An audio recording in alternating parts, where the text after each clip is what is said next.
भगवान के कृपा के तृण नहीं डोले।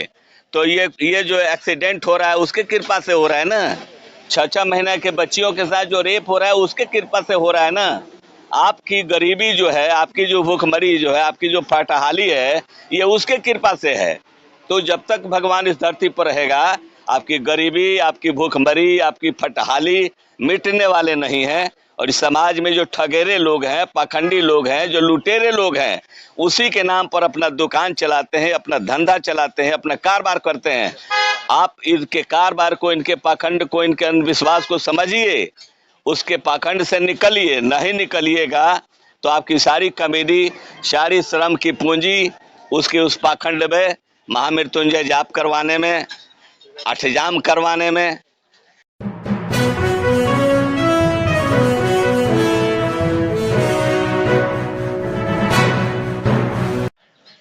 नमस्कार साथियों, मैं रजनीश भारती, आप देख रहे हैं महानायक टीवी न्यूज। साथियों, आज मैं बिहार के सारण जिले के भीठी साहबुद्दीन में मैं पहुंचा हुआ हूं और यहां पर कुछ अनुभवी लोग हैं, कम्युनिस्ट पार्टी के लोग भी हैं। उनसे हम जानने की कोशिश करते हैं कि जो ट्रेन हादसा हुआ है वो कहीं ना कहीं उसके ऊपर बड़े सारे लोग टिप्पणी कर रहे हैं कि साजिश हुआ है या दुर्घटना है। ये हम जानने की कोशिश करते हैं। सर, स्वागत है महानायक टीवी न्यूज पर। आपका भी स्वागत है भारतीय कम्युनिस्ट पार्टी के पूरे समूह की तरफ से। चलिए, बहुत बहुत धन्यवाद। सर, आपसे हम जानने की कोशिश करेंगे कि जो ट्रेन हादसा हुआ है इसको आप किस प्रकार से देख रहे हैं? ये ट्रेन हादसा जो है ना, हमारे जो रेल मंत्री हैं, ये रेल मंत्री की बहुत बड़ी भूल है। और रेल मंत्री जो व्यवस्था की है या देख रेख कर रहे हैं, कहीं ना कहीं इसमें खामियां हैं।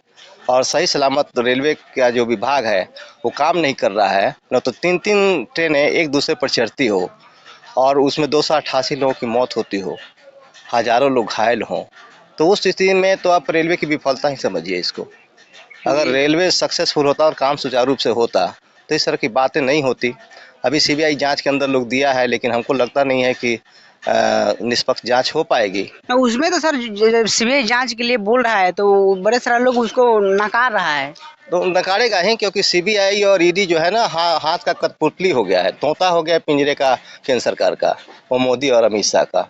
जैसा लोग गाइड करते हैं उस तरह का निर्णय जा रहा है। जो स्वच्छ निष्पक्ष जांच होता था उस तरह का सीबीआई और ईडी का जांच हो नहीं रहा। अगर दुर्घटना, अगर आदमी मान ले तो दुर्घटना किस प्रकार से, एक ही जगह पर 3 हादसा हुआ, ये दुर्घटना तो देखने में नहीं, मतलब अभी रेलवे का जो सिस्टम काम कर रहा था ना, जो नई टेक्नोलॉजी आई है, हमको लगता है कि ये कहीं ना कहीं सर, अभी जो बातें आ रही है कि ये साजिश है।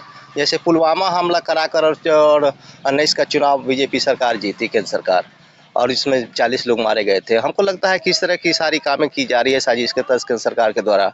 और उसमें फिर राहत कार्य करने के लिए प्रधानमंत्री भी चले जाते हैं और रेल मंत्री भी चले जाते हैं, डेरा डालते हैं और दिखावा करते हैं कि हम आपके साथ हैं। लेकिन ये लोगों के मौत पर, लोगों के लाश पर राजनीति करने का प्रयास कर रहे हैं लोग। और ये 24 के चुनाव के मकसद को रखकर इस तरह का काम किया जा रहा है। ये साजिश है केंद्र सरकार की। जी। चलिए, और किसी जानने की कोशिश करते हैं। डॉक्टर साहब भी यहाँ पर, होम्योपैथ के डॉक्टर साहब हैं, इनसे जानने की कोशिश करते हैं। सर, ये ट्रेन हादसा हुआ उसको आप किस प्रकार से देख रहे हैं? ट्रेन हादसा जो है इस देश में, और इस तरह की बहुत सारी हादसा होते रहते हैं। प्रधानमंत्री नरेंद्र मोदी जी कहते हैं कि सुरक्षा कवच की व्यवस्था हो गई है। करोड़ों अरबों रुपया लगा करके सुरक्षा कवच आपने लगाया, और ये रुपया और ये सुरक्षा कवच का क्या महत्व रहा जब एक साथ 3 ट्रेनें एक दूसरे पर चढ़ जाती हैं। ये व्यवस्था के समाप्त होने का, बर्बाद होने का यह निशानी है। और इसके चलाने वाले लोग, इसके रहनुमा जो है, ये सारे के सारे लोग इस देश की जनता के साथ, देश की भावनाओं के साथ खिलवाड़ कर रहे हैं। ये व्यवस्था बिल्कुल फेल है, ये सरकार बिल्कुल फेल है। ये बदलनी चाहिए, व्यवस्था बदलनी चाहिए, तभी जा कर के गरीबों के पक्ष में, किसान मजदूरों के पक्ष में उनकी सुरक्षा की बात होगी। नहीं तो ये सरकार जो है अभी तक बहुत सारे हमले करवाते रही है, और ये भी उसी हमला का, ये साजिश का ये उदाहरण है कि 24 का चुनाव आता है। जब चुनाव आने का समय होता है तो ये सरकार इस तरह के हमले करवाते रहती है, सामाजिक दंगे करवाते रहती है, और देश की जनता के साथ, उनके मौत के साथ खिलवाड़ करती है, जश्न मनाती है अपने चुनाव में सत्ता में जाने के लिए। इसलिए इस तरह के मंशा रखने वाली जो सरकार है, इनको बदलना चाहिए। इस देश की जनता को, किसान मजदूरों को समझना चाहिए। कभी भी हिंदू मुस्लिम बैकवर्ड फॉरवर्ड की भावनाओं में आकर के इस सरकार को सत्ता में नहीं जाना चाहिए। ये करना है, यह सरकार की विफलता का उदाहरण है। वो जहाँ पर हादसा हुआ, 3 दिन ट्रेन का हादसा हुआ, टकराव हुआ, उसके बगल में ही मंदिर था। लोग आज मंदिर में बड़े सारा लोग का हादसा जुड़ा हुआ है, लेकिन वहाँ का भगवान कहाँ थे कि उसको देख नहीं पाए, उसको रोक नहीं पाए। अब ये जो भगवान की बात है, उसके पीछे तो हिंदुस्तान का, दुनिया की सारी लोग लगे हुए हैं। और ये सारे जो है अंधविश्वास, पाखंड से देश नहीं चलता। देश संविधान से चलता है, देश को भगवान से नहीं चलता। और भगवान होता तो इतनी बड़ी व्यवस्था बनाने की जरूरत नहीं है। जो ये हो रहा है, ये दुर्घटना घटना, ये सारी जो हो रही है, उसमें भगवान कहीं नहीं है। भगवान तो धरती पर है ही नहीं।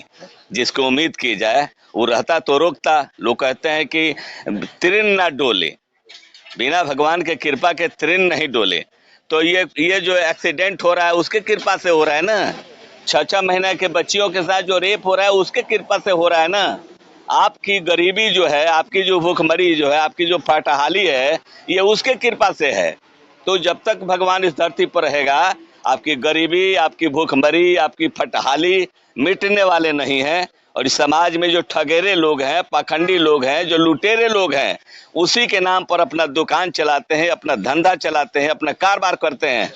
आप इनके कारोबार को, इनके पाखंड को, इनके अंधविश्वास को समझिए, उसके पाखंड से निकलिए। नहीं निकलिएगा तो आपकी सारी कमेडी, सारी श्रम की पूंजी उसके उस पाखंड में, महामृत्युंजय जाप करवाने में, अठजाम करवाने में, जहाँ तहाँ जो है तरह तरह का ये पाखंड का कार्यक्रम अपनाने में। आपके बच्चे स्कूल नहीं जाएंगे, पढ़ेंगे लिखेंगे नहीं। सबके सब जो है यही किसान मजदूर बने रहेंगे, परमानेंट भूखमरी फटहाली की जिंदगी जीते रहेंगे। इससे मुक्ति पाना है तो इस व्यवस्था के खिलाफ, जो सरी गली व्यवस्था है, इसको बदलना पड़ेगा। बिना लाल झंडा कम्युनिस्ट पार्टी का ये व्यवस्था गरीबों मजदूरों के पक्ष में होने वाला नहीं है। आप चाहते हैं कि परिवर्तन हो, तो आप किसान हैं, आप मजदूर हैं। ये लाल झंडा का जो प्रतीक चिन्ह है, हसुआ हथौड़ा, तो हसुआ जो है किसान का प्रतीक है, हथौड़ा मजदूर का प्रतीक है। और जिसका अपना प्रतीक है उसको भूल गया और जो है सो दूसरा सिंबल लेके घूम रहा है। उसका नतीजा है कि आपकी गरीबी, भूखमरी, सारी बेबसी आपके सामने मौजूद है। इससे मुक्ति पाना चाहते हैं तो आपको यहाँ आना होगा, किसान गरीब मजदूरों को इकट्ठा होना होगा। चलिए, बहुत बहुत धन्यवाद। और किसी और लोग से भी जानने की कोशिश करते हैं कि जिस प्रकार से ट्रेन हादसा हुआ है और उसमें सीबीआई जांच की मांग हो रहा है, तो बड़े सारे ऐसे लोग हैं, बड़े सारे ऐसे नेता लोग हैं कि वो लोग बोल रहे हैं कि सीबीआई जांच नहीं होना चाहिए। उसे जानने की कोशिश करते हैं। सर, इस पर आप क्या कहिएगा कि जो ट्रेन हादसा हुआ है उसमें सीबीआई जाँच होना चाहिए कि नहीं होना चाहिए? होना चाहिए। तो अभी तक मान लीजिए बड़े सारे ऐसे नेता लोग हैं, बड़े सारे ऐसे लोग हैं जो उसको मतलब बोल रहे हैं कि नहीं होना चाहिए। उसमें कहीं ना कहीं जो चोरी होता है या वगैरह वगैरह, मतलब इसमें तो हादसा में क्या जांच हो? वो जो बोल रहे हैं वो मोदी और अमित शाह के लोग हैं, समझे। वो कहेंगे ये नहीं होने चाहिए। जो कोनो चीज के जांच नहीं होगा जब तक कैसे पता लगेगा असलियत। और जब तक नरेंद्र मोदी अमित शाह रहेंगे, ये भगवान धरती पर से जाने लायक नहीं है। उनका दुनिया का मारला जीने से मतलब नहीं है, उनका मतलब है अपना कुर्सी का। जी जी जी। चलिए, तो साथियों, यहाँ बड़े सारा लोग हैं, सारे लोग से मैंने बातचीत किया। पूरा बातों में आपका क्या प्रतिक्रिया है, एक बार कमेंट बॉक्स में जाइए, कमेंट करके बताइए। मैं रजनीश भारती, नमस्कार।